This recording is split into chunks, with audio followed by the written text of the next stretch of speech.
According to a survey of 1,012 full-time employees by NetQuote, 64% of employees described their jobs as stressful, whilst 52% believed their mental health interfered with their work. Now, when it comes to PR as a profession, we all know that it is a fast-paced environment with an ever-changing landscape, and the need for discussions around mental health becomes undeniable. So for our next session today, we have with us Aparna Piramal Raje, who's a writer, motivational speaker, design thinker, and mental health advocate. She has brought to light life with bipolar disorder, mania, and its impact on those struggling with it in her new book, Chemical Khichdi. She will talk about the need for better mental health at the workplace, and following her keynote address, she will be joined by Sudeep Bhalla, Head of Corporate Communications at Tata Motors, for a Q&A. Over to you, ma'am. Thank you. Thank you for having me. It's really a pleasure to be here. In my other day job as a columnist with the Mint, I hear from a lot of communication professionals, so it's lovely to connect one-on-one and in person rather than just having these conversations over the phone. So I'm here to talk about mental health and my personal journey about going from surviving to thriving, and we'll talk more about the impact in the workplace with Sudeep. So let's look at these words on the screen. I think all of us can silently confess to ourselves that we have used these words in casual conversation at some point or the other, whether it's mad or psycho or crazy or mental or pagal. We have said this very casually about someone, and perhaps we've had someone say this too about us. Somebody has said this about us also. Now, what if I told you that all of these words could actually apply to me, in the sense that I have actually been mad or crazy or pagal or mental, and perhaps not a gone case. I think I was never that bad, but otherwise everything else that you see on the screen. But also, these words apply to me, right? I'm a mother, I'm a writer, I've been a CEO, I studied at Oxford and Harvard, I'm a columnist, right? And all of these things. So you might be really thinking is, how can these two realities coexist? And I think that's the first thing really I want to say, is that one can have a serious mental health condition, and I'll talk about mine, and still have a normal life, have a career, have a family. That's the one message that I really want to deliver. So it's not like something like, all the things that we deal with, whether it's anxiety, stress, depression, things that seem to hold us back from being who we are. They can actually let us live the life that we want to live. I'll show you a short video about what I've been through and about the journey. Can you raise the volume, please? The chances of actually developing a mental health condition in our country is higher than the chance of getting cancer. 14% of all Indians have a mental health condition, and that is probably underdiagnosed. This could have $1 trillion impact on the Indian economy in a 20-year period, according to the UN. COVID has been a life-changing experience for many of us. We have experienced feelings of isolation, claustrophobia, paranoia, fear, loneliness, anxiety, and depression over the last 2 years. But what we have faced in the last 2 years is something that Aparna has been living for the last 22 years. Her own personal pandemic inside her mind has existed since her early adulthood. I feel that Aparna's book is just right for these times, as more and more of us are ready to discard the stigma and silence around mental health. And there is something very, very raw and intense and very passionate and very energetic inside me.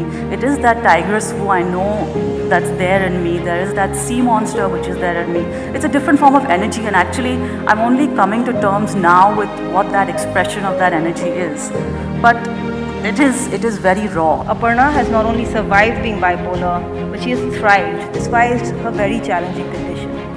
Our hope is that her story can inspire many others to learn how to manage their mental health condition, whatever they may be, so that all of us can lead complete, loving, and fulfilling lives. Only 1% might have bipolar, but 100% of people need mental wellness. It's not for the 1% who are affected, it's for all of us. people say that happiness is a choice and a decision, and I think for everyone in this room, it is clearly a choice and a decision. But it is also it is a daily practice. It's like a yoga practice. It's something you need to practice to be good at. And more than really a book or a handbook, it's really an invitation for you to think about what could work well for you, and for you to have that conversation with somebody who is close to you. As a wise woman has said, statistics don't change people's minds, stories change people's minds. Some people have told me that chemical khichdi is an act of courage. But more than an act of courage, I look at it as an act of vulnerability and of resilience. I would like to ask you, if mental health is a team sport, whose team are you on? Whose daily download friend are you? Whose ally are you? Whose colleague are you? Whose caregiver are you? So this is the book, Chemical Khichdi. It's unfortunately doing quite well, so the copies are still not available, but they will be available by the afternoon. So please do pick up a copy of it before you leave. I want to start with actually explaining what bipolar disorder is by sharing a few very personal photographs. This is a picture of March 2018 of me with my sister in Switzerland, where I was manic. Now, mania is a state of mind where there are far too many ideas in one's head. There's no control over the thoughts and the emotions. There's really no sleep happening. I hadn't slept for days. I was exhausted, as you can see very closely. But, you can make out from my eyes that I'm really struggling. I'm struggling to smile, and I'm not quite all there. It's a very, very subtle depiction of what somebody is like when they're mental. I think we think of when somebody is mentally stable as they're shouting and screaming, or they're violent, or, but here this is a very personal struggle that is happening, and a struggle to sort of keep myself together. Now, this was actually 4.5 years ago. I've been in a really good place since then, luckily, and I haven't had one of these episodes. So this is a picture of what mania looks like. And this is a picture of what depression looks like. I wanted to really share this because this was a time when, about 10 years ago, when I was really, really unhappy with my career, and I was really not sure what I was doing with my life. Again, I want to show it because I think when we think of depression, we think of somebody sitting in bed and crying and not able to function. But the fact is that with conditions like depression, anxiety, stress, we can actually function in our daily lives. We're not living to our full potential, but we are functioning. And it's very difficult for people to actually know what's going on. So in this picture, as you can see, I'm quite quiet, I'm withdrawn, I'm with my family, but I'm not fully mindful of them, I'm in my own world. And this is really what the characteristics of, I think, being very low for me has been. So bipolar has been these extreme mood swings, right, of being very, very not able to control my thoughts, maybe thinking I'm the center of the universe, I want to change the world, and at the other extreme, having depression. I really don't want you to think that just because you have, some sort of mood swings that you are bipolar, okay? Because I think that's a very easy conclusion to jump to, because I think all of us deal with, some sort of changes, whether it's anger, frustration, sadness, happiness, anything on a daily basis. So that doesn't mean that we're necessarily bipolar. It happens to a small part of the population. But I think we're all on the spectrum of mental well-being, right? And which is why in the video also we say that mental wellness and emotional mental well-being is something that we all want to do. We all want to hack our mental health, and that's really what the book is all about. So that was my illness, but this is my personality. This is a picture of me about 20 years ago when I just started at business school, and I was in a relatively good place. And you can see the personality coming out as somebody is vibrant and happy and a little bit hatke with these, yellow sunglasses. And this is me more recently, posing with my bookshelves and, waiting for a fashion magazine to come and photograph me. So this is really, what I'm trying to say is this is the normal personality. And the pictures that you saw earlier were the condition. And sometimes with mental health, it becomes very difficult to differentiate between the two, and I'll talk more about that. So what is bipolarity? As I said, it's really this, it is a serious mental health condition. It's classified like that. It's in the same category as something like schizophrenia, which happens to like 1% or less of the population. And I'm doing this because really I think that while it may affect only a small percentage, all of us at some level deal with mental health issues at some, of some sort. And it's applicable then mental wellness to everyone. So what has really helped me, right? So the 3 essential therapies that have really helped me to survive, I'd like to talk about. The first is the medical therapies, the second is love therapy, and the third is the role of lifestyle. And I'll talk about each of them. So in the role of medical therapy, I take medication. It took me a long time to get onto medication, like something like 13 years. I also go to a therapist, but it's become so normal for me to say that, right? I go to a psychiatrist, I take antipsychotic drugs, I go to a therapist. Like it's a normal vocabulary for me and for my family. But it took us a long while to actually accept that. So really what I say, and I'm not sure if you can see this at the back of the room, but I'll say living with a vulnerability is about accepting that difference between personality and illness and somewhere learning to love both of them, right? Now, the thing with the personality and the illness part, right, is that if you've broken a leg, you don't say your personality is broken. It's very clear to you that there's a difference between personality and illness. But if you've actually if there's something, if you're dealing with a mental health issue, it's very easy for people to put a label onto you and say, oh, you're moody, or you're always angry, or you're irritable. And so it becomes very hard to make that difference between what is personality and what is illness. And I remember, as I've written in the book, like when a doctor told me, she has a normal personality, but she has a chemical imbalance, it came as such a huge source of relief for me. So actually, the diagnosis can actually really help you to distinguish between the two and to learn how to live and manage it. Now, mental health is really, for me, a team sport, okay? It's not something like COVID, where you can actually go into a room and be isolated, and you can completely disconnect from everyone. It really requires the people around you to help you out. And that's why I say it's so important to have that team sport, and that's why I use the word love therapy is the role of the caregivers in your life, whether that's your family or anyone else. So just a fun photo of my team, various members of my family, all of them who I consider to be, very important part of what we do. And then lifestyle therapy, okay? The other thing that I really want to say is when it comes to looking after one's mental health, like, we always think of discipline as being a really important thing for physical health, right? We need to go to the gym, we need to watch what we eat, we need to sleep well. But actually, all of those things that we want to do and the ways that we hack our physical health are exactly the things that we really, really need to do for our mental health, And so for me, like, I'm really particular about my sleep, because sleep can be a huge trigger, lack of sleep rather, can be a huge trigger for any kind of mental health condition. And, sometimes when you put it in this way of you need to be disciplined, you might think that sounds not very motivational. But actually, I look at it as a garden. I look at mental wellness as a garden that I need to attend to every day. Just like I have like a yoga practice or something that I would want to do every day to make myself feel better. So, just a picture, even in COVID, like this was my way of hacking my health, making sure that I went to the gym, making sure that I worked out at home even when I couldn't go to the gym. So that's about surviving. And I think for most people, just surviving is really, really important, because is really, really difficult, because just getting the medical care that you need, having an ecosystem which accepts what you're going through and supports you, and putting the right lifestyle in place itself can be a huge win.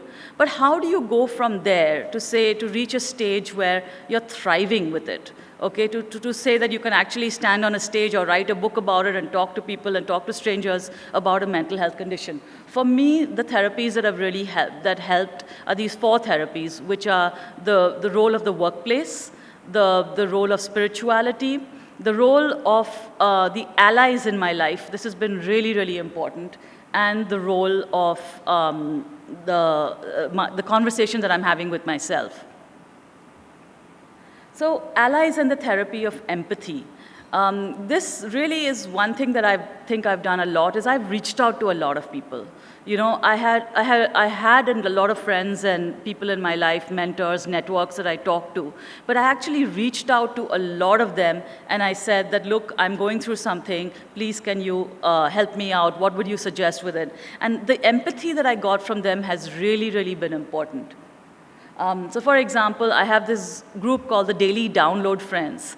Now, I think that a lot of us think that we need 2 a.m. friends in our life, right? That we need those friends that we can call in an emergency and they'll be there for us. And I actually think that we need, rather than the 2 a.m. friends, we need the daily download friends. We need the friends that who are available for us on phone, on WhatsApp, on call, and who checking in and who are really in sync with us. They know that, you know, we're traveling somewhere or we've got something big happening at work, something happening in the personal life. They're really in sync. And these friends for me really help me to keep my emotional barometer constant. And I'm always reaching out to them, they're reaching out to me, so if we don't hear from each other every few days, we're texting and we're staying in touch. So I think those daily download friends are really, really important as part of this whole idea of the therapy of empathy.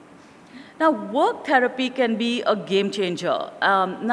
Actually, for most of us, you know, workplaces and work can be a stressor, right? The statistics on what the Indian workplace is like is really not very encouraging. And there have been times when I've really struggled with this also, because if I do too much work, I get stressed. If I do too little work, I get depressed. So how do you actually find that bandwidth and stay in that bandwidth? So for me, really, when I found myself, there were times when I found myself getting really stressed and meeting my deadlines. And, you know, I decided just to be ambitious to write for 4 editors at the same time. And so I had like all these stories that were waiting, you know, delayed. And finally, I had to actually tell my bosses that this is a situation. I'm struggling with this. But luckily, I found bosses who became allies, you know, and they actually, they turned around and said, okay, fine, we will put you in places where we can accommodate you. So for example, if I was, at one point, I decided to do like really long feature stories for the news pages when Mint was running these long stories. And I was then struggling with that deadline. And instead of saying that, no, we're not going to let you do this, they gave me a second chance, but accommodated me in places which were less time sensitive. So, you know, I've now reached a stage where I do like these columns, which have been going on. I've done over 100 editions of my column head office for the Mint. I've also written a book about it. And so many good things have happened. I've been actually now for nearly 15 years with the Mint. I've also been teaching for nearly 5 years at a university in Gujarat. So work can really, really be therapeutic. You know, and I think the big challenge is really for all of us is how do we turn work from being a stressor to being therapeutic? The other part that's been really important, and I think probably the most important part of my journey, has been the conversations that I've been having with myself. About 10 years ago, I started maintaining a journal, and it was really a way for me to make sense of my reality, to understand my thoughts and emotions, to reflect on them. And I think all of us might have been told that, you know, maintain a journal, you know, but I don't think we quite understand just how powerful that can be, because that conversation that I was having with myself allowed me to, first of all, understand my triggers. What is it? What were the psychological triggers that were letting me to get to the stage where I become manic or I become depressed? And then what was I going to do about them? Right? So how could I actually change things around me, change things about me, so that I don't get triggered so often? And that has really paid off.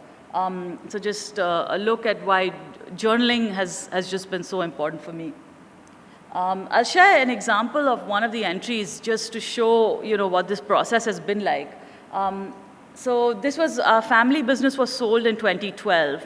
And, you know, I had always grown up thinking that I'd be part of the family business. I was running our office furniture business quite for some part of that time.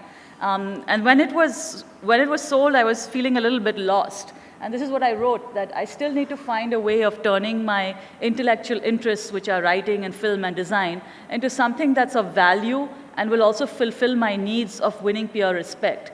This is exciting because there are several options. and the road is open, but it's terrifying because of the uncertainty. And so I think my ability to be honest with myself in that moment and have self-awareness, to realize that at that point, I needed so much validation. I needed so much peer respect. I was so unsure about where this path was going to take me, and just how terrified I was with what was going on, excited and terrified at the same time. Just that acknowledgement has, I think led me in that direction. That awareness has helped me to make choices. And here I am 10 years later. If I look at that statement now and I just think, my God, so many things have happened.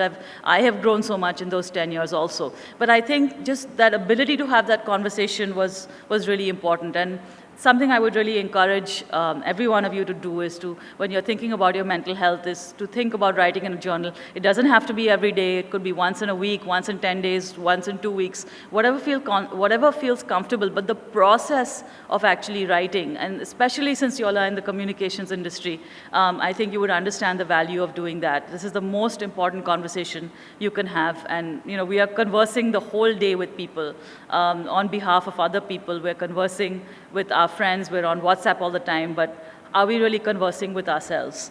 So, lastly, spiritual therapy, which is kind of tied to the personal journey, my conversation that I'm having with myself, but I did a lot of work around with Vedant, and I did a lot to really understand, again, why I was getting triggered. And the way I look at spiritual therapy and how it fits into the other therapies is that medical therapy takes care of the symptoms, okay? If you're really manic, if you can't sleep, if you need something to tranquilize you, to help you to get sleep, you need the pills for that. Talk therapy helped me to also understand my triggers. But spiritual therapy or something like that really helps me to understand why my gun is loaded in the first place. So if something is triggering me, that's okay, but why is the gun loaded? What is it? What can I really do about it? So it's allowed me to have a very deep conversation with myself on things related to happiness, success, detachment, attachment, purpose, meaning, gratitude, all the things that I think really help us to get much happier. I think this really helped with that.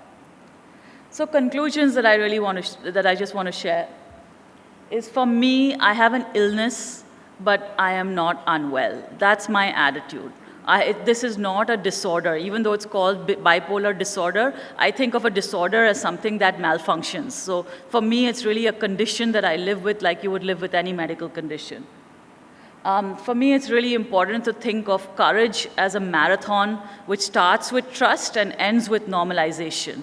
So a lot of people say you're brave to talk about your condition, but actually, 13 years ago, I was too scared to even tell my dentist that I was taking medication for bipolar. I was really hesitant about it, but today I'm in a very, very different place. So it's been a marathon journey, which starts with a lot of trust. And it's important to have those allies. Happiness is a decision, it's a choice, and it is also a practice. It is something that you really need to practice. It's not a destination. It's like yoga. You'll never perhaps be, the best yogi in the world, but you're always practicing to get to that stage, right? There are a number of us who are caregivers. Even me, I'm in a situation where I look after people who might have some mental health conditions. So I think people always ask me, what can you say to caregivers? So I have these 3 T's that I talk about. One is that you must have trust. You really must have trust between you and the patient. And the way I look at it is that if there is peacetime and then there's wartime, it's important to build the trust during the peacetime so that whenever the wartime happens, you can actually leverage that trust, and that patient or the person with the condition will listen to you. Because the typical thing that happens is that people just don't listen. Right? When they're going through something, they don't want to listen. They'll only listen if they trust you. So it's important to build that trust. Trigger management, to understand what the triggers are, to look at the red flags. That's a very, very important role of the caregiver. And also, I think therapy is something that caregivers should also opt for. It's not only individuals who might have a mental health condition, but it's also therapies that they need to look after. People ask me, how should a friend respond when if you've got somebody with a mental health condition? And I think you should really ask is, first, rather than telling them what to do, say, how can I help? How can I listen? What can I do to really be there for you? Ask those questions and just really, really listen. I think that's a very, very important thing that my friends have done for me, and I think friends have a very, very important role to play in mental health. Again, I would say even if you are somebody who doesn't have a mental health condition yourself, but you're friends with someone who would, you may find Chemical Khichdi useful to you because it just helps you to understand the different ways in one can be empathetic. How do you respond to a colleague with a mental health condition? Okay, I think that's a very important question because my colleagues have been so forthcoming with me. It's again to do this, to really understand what do you need and what can I do for you, right? How can we make this work for both of us? Rather than, you wouldn't go up to somebody and just say, you know, I think you're depressed or I think you're anxious, right? You in the workplace. You would try and understand with them as a friend would as to what it is that could actually be helpful to them, what is actually bothering them, what is actually going on in their life, what is actually maybe going on in their personal life, their financial life, their family life that they would be willing to share, what are the things that they are bringing to work. I mean, a very senior Fortune 50 CEO told me, I don't think you can bring all your problems to work, but I think it does affect it. I think that people who are empathetic and sensitive, and in this generation particularly, I think the younger generation are expecting that of their leaders, to be more mindful and empathetic. So I think it's really important for organizations and for employees to be able to find the right fit that works with them when they're dealing with these kind of challenges. And ultimately it can be very productive for the organization also. So that's it. You can, happy to connect on any of the media. I'm sure all of you are very, very connected. Thank you very much for your time, and look forward to some questions. Thank you so much, Aparna, for introducing us with your part memoir, part guide, I would say, a self-help guide of sorts, to this interesting and a very relevant topic, which I don't wish to use the word stigma, but it somehow is still something which people are not fully understanding or comprehending at this point in time. So the next 10, 12 minutes that we have for a chat, let's try and sort of explore this a little bit deeper. I did jot down a few questions as I was reading Chemical Khichdi, which came to mind. So if we could start with that, and then I'll throw the floor open and then see how it flows. So please start thinking the questions you may wish to ask Aparna as I sort of take the first shot at it.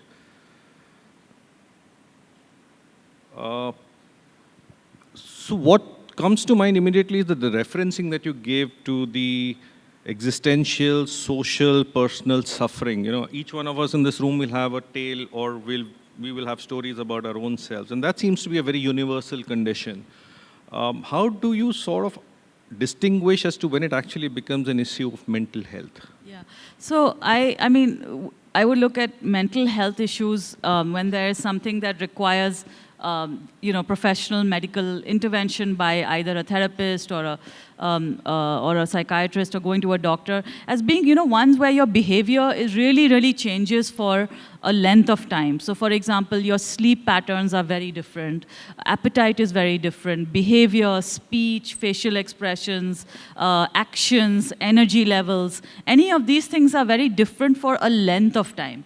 Okay, that may be a situation where you really need to say, or you either get your family doctor or to refer you to a psychiatrist and say that, okay, maybe something needs to be looked into. I think all of us have some problems or the other that we're dealing with on a regular basis. Not everything requires medication, not everything requires a psychiatrist, but I do think all of us can benefit from always talking to a therapist. You don't need like a clinical diagnosis to talk to a therapist. You don't have to do it all the time.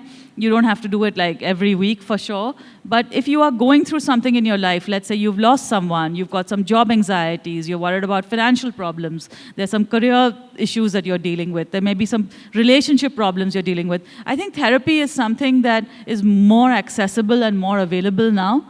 And I think that has been one thing that has really helped me, and I think can help a lot of people.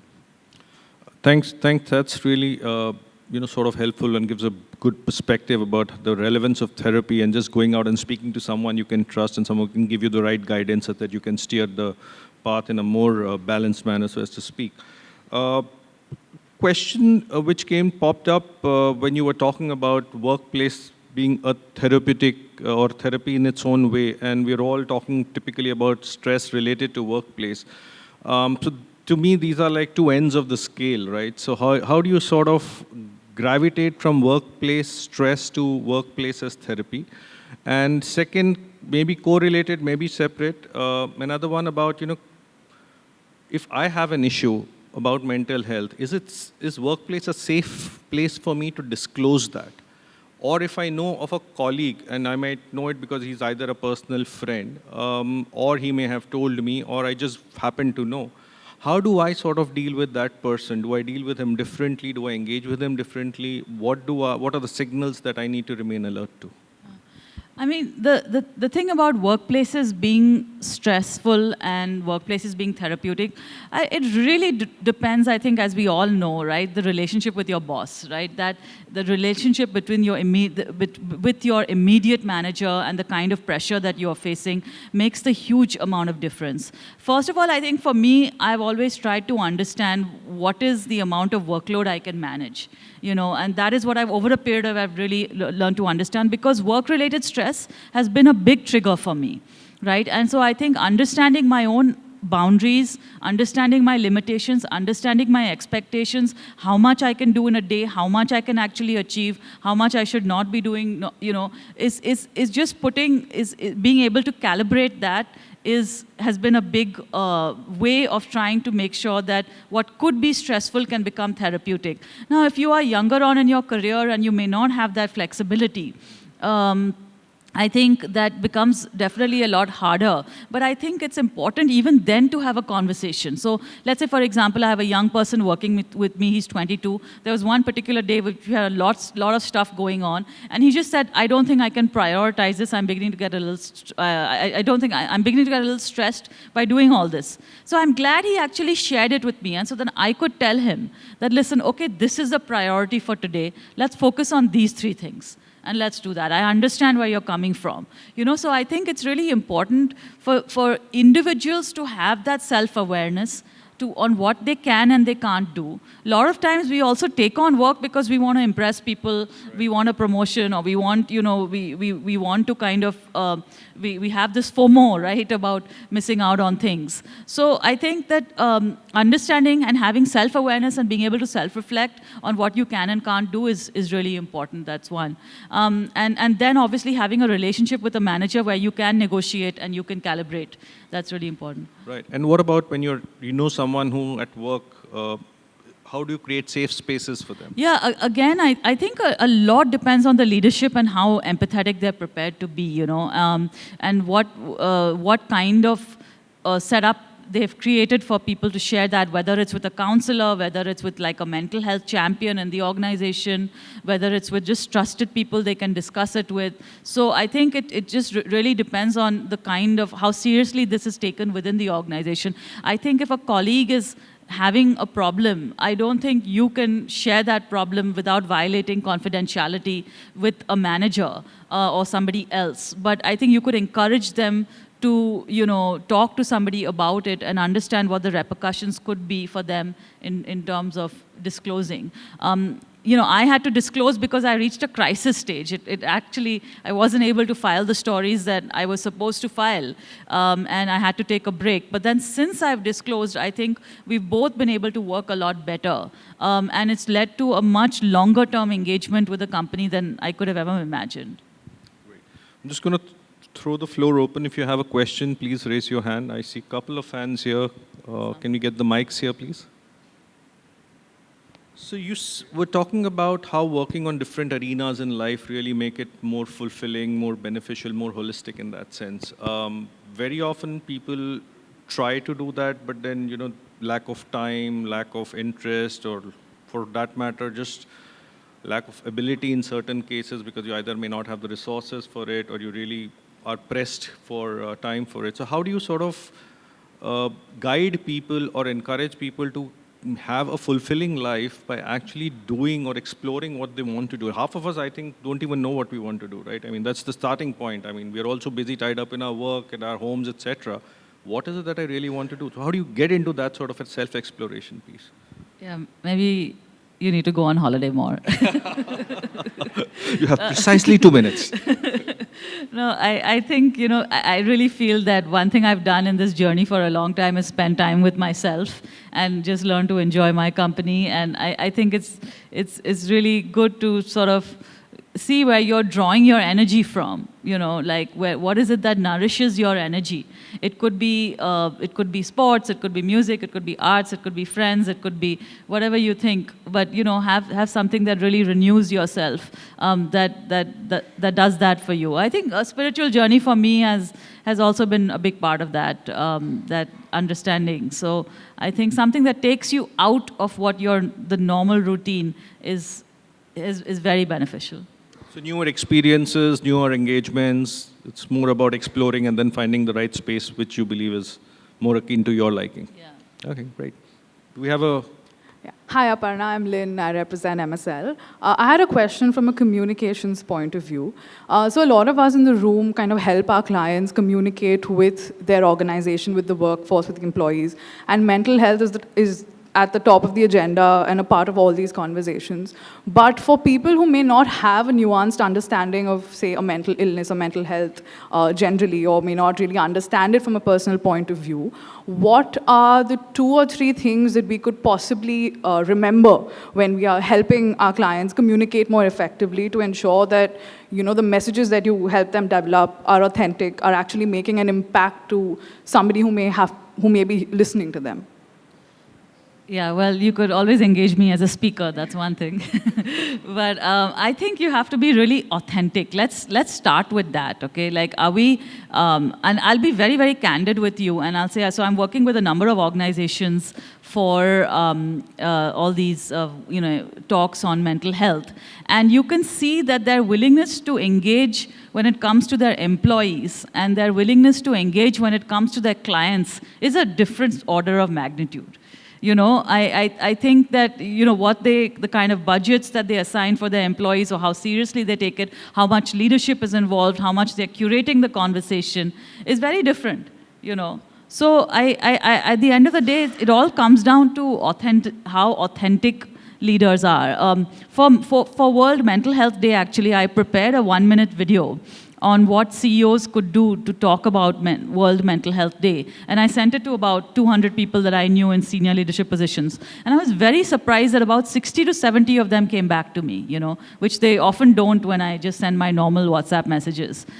So they are also looking for, guidance as to how to communicate on this subject. I don't think they have the answer, but I think starting with the idea of mental health being a team sport, starting with the idea of expressing gratitude to their own employees and to their own teams, sharing stories of their own emotional resilience and stories of vulnerability, which CEO is prepared to do that, and talk about if they are not prepared to talk about being vulnerable, then how do you expect a junior person to share their vulnerabilities in public, So I think that these are a few things that senior leadership can do. Resilience, vulnerability, the idea of workplace being a place with allies and expressing gratitude. And if they can start doing that, then automatically people, throughout the organization will be able to do that. There's another question here. Can we have the mic go here? And sorry, I have a you have question a before question. that. Yeah. Hi, Aparna. This is Crystal here. Yeah, I think you sort of answered, but I still probably go ahead and ask you my question, or the thought that popped up is that a lot of companies and as individuals, we'd like to be inclusive when it comes to mental wellness and stuff like that. And we do have a lot of efforts towards, being inclusive, but a lot of times it gets difficult to sustain. Like, me being a high, I have anxiety, and even when I'm trying to cope up with that, I have a lot of FOMO, work FOMO, and I don't want to kind of project that in the office space. So my question is, how does a company kind of sustain to be an ally, or as individuals or like as colleagues, how do you sustain to be like an ally?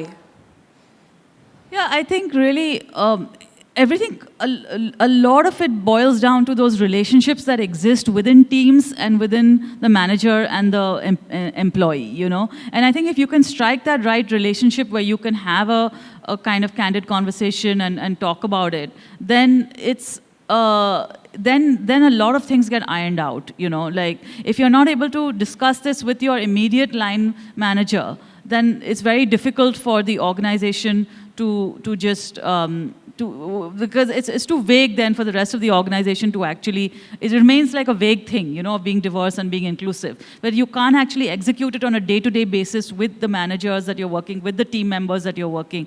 Then it's not, then it's just kind of some sort of whitewashing, you know. But it's important to have them as allies and to be able to deliver. And there are times when you over-deliver, there are times when you under-deliver. And there's a recognition that that's okay, you know. We have time for one last question, and I think the lady here had raised her hand, so ma'am, over to you. Hi, Aparna. Am I audible? Yeah, okay. So my name is Kashish, and I'm from @Factors PR. And I'm a recent PR professional early on in my career. And we are used to the hustle culture. And you've mentioned a lot of importance on spiritual well-being, taking breaks, etc.